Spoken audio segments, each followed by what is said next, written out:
لا جرم أن ما تدعونني إليه ليس له دعوة في الدنيا ولا في الآخرة، وأن مردنا إلى الله، وأن المسرفين هم أصحاب النار. فستذكرون ما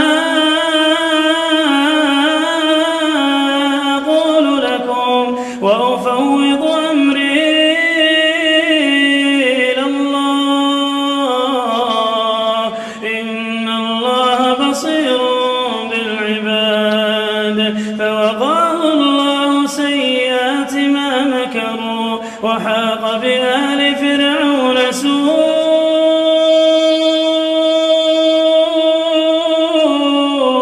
العذاب.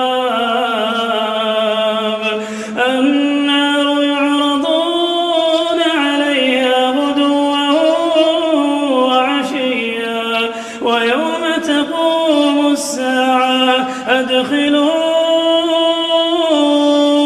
آل فرعون أشد العذاب. وإذ يتحاجون في النار فيقول الضعفاء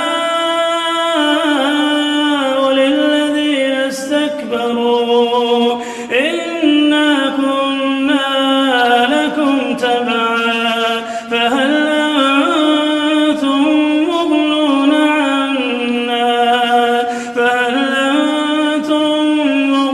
عنا نصيبا من النار؟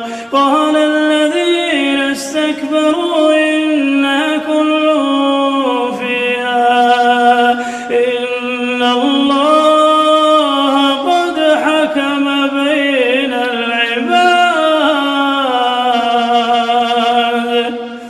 وقال الذين